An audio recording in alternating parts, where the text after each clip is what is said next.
Assalamualaikum warahmatullahi wabarakatuh. Halo anak-anak salih dan salihah, bagaimana kabar kalian hari ini nak? Ibu berharap semoga kalian dalam keadaan sehat dan semangat selalu. Amin. Seperti biasa nak, kita akan memulai pembelajaran tematik PPKN di hari Senin dengan tema hak dan kewajiban penggunaan sumber energi dan bentuk energi. Ibu berharap sebelum kita belajar ini, kalian sudah sarapan ya, agar pembelajaran hari ini lebih maksimal. Namun sebelum kita mulai, alangkah baiknya jika kita berdoa terlebih dahulu.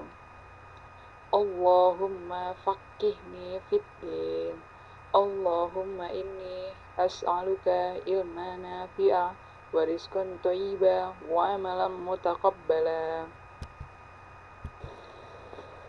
Sebelum kita memasuki pembelajaran, alangkah baiknya jika kita mengetahui apa itu tujuan pembelajaran kita hari ini. Yang pertama, siswa dapat mengidentifikasi hak dan kewajiban terkait penggunaan sumber energi dengan tepat. Kedua, siswa dapat menunjukkan hak dan kewajiban terkait penggunaan energi. Sebelum kita mempelajari mengenai hak dan kewajiban dalam penggunaan sumber energi, alangkah baiknya jika kita mengerti dahulu apa sih yang dimaksud dengan sumber energi. Sumber energi adalah semua benda yang menghasilkan energi. Sumber energi dibagi menjadi dua kelompok, yaitu sumber energi yang dapat diperbaharui dan sumber energi yang tidak dapat diperbaharui. Sumber energi yang dapat diperbaharui antara lain cahaya matahari, air, udara atau angin, biomasa atau biogas, dari tumbuhan, hewan, mikroorganisme yang hidup atau mati. Sedangkan sumber energi yang tidak dapat diperbaharui antara lain fosil hewan yang dijadikan minyak bumi dan batu bara, serta uranium yang dijadikan nuklir. Di slide ini kita akan mempelajari mengenai hak dan kewajiban penggunaan sumber energi di subtema 1. Air adalah salah satu sumber energi yang sering kita jumpai. Namun, tidak semua tempat tersedia air bersih yang cukup nak. Bahkan harus membeli air untuk keperluan sehari-hari. Seperti kalian ketahui, pengertian hak adalah sesuatu yang harus didapat atau diperoleh. Sedangkan kewajiban adalah sesuatu yang harus dilakukan atau dilaksanakan. Dan berikut adalah hak kita terhadap air, yaitu mendapatkan air bersih. Sedangkan kewajiban kita terhadap air adalah menghemat penggunaan air. Karena sudah dijelaskan oleh Allah Subhanahu wa taala di surah Al-A'raf ayat 31 bahwa sesungguhnya Allah tidak menyukai orang-orang yang berlebih-lebihan. Maka dari itu nak, sebagai muslim yang baik, yuk kita gunakan sumber energi air secukupnya sesuai kebutuhan ya. Bu, antara kewajiban dan hak, manakah yang harus dilakukan terlebih dahulu? Pertanyaan bagus nak. Lakukan kewajiban terlebih dahulu, setelah itu hak dapat diperoleh. Hak dan kewajiban harus dilaksanakan secara seimbang ya. Berikut adalah cara menghemat sumber energi berdasarkan kewajiban dan hakmu. Pertama, mematikan keran air jika tidak dipakai. Dan haknya, menyalakan air saat digunakan. Tidak membuang-buang makanan dan minuman. Mendapatkan makanan dan minuman. Mematikan lampu di siang hari. Menggunakan lampu saat belajar.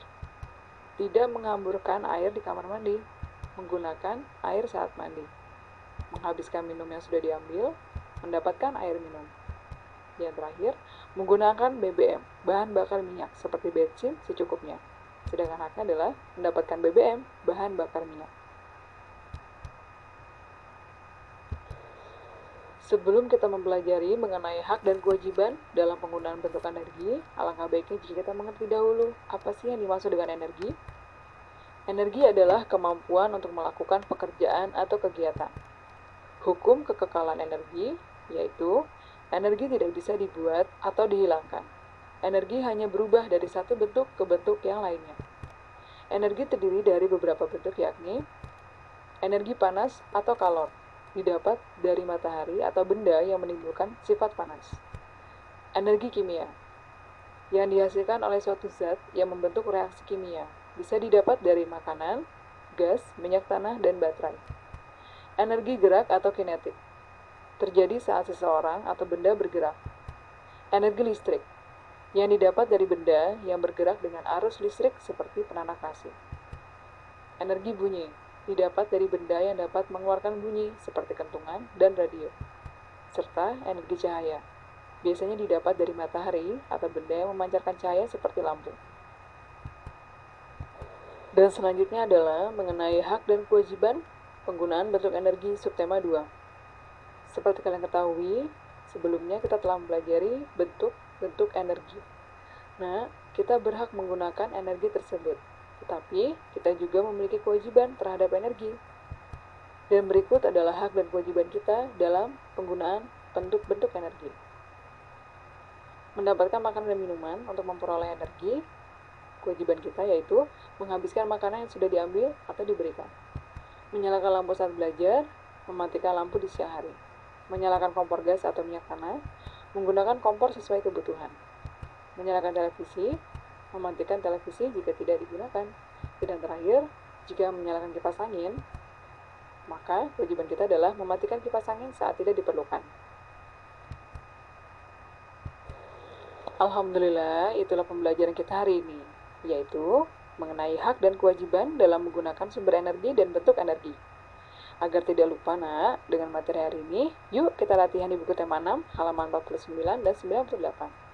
Semoga Allah memberikan kemudahan untuk anak-anak soleh dan solihah dalam mengerjakan tugas hari ini ya. Semangat!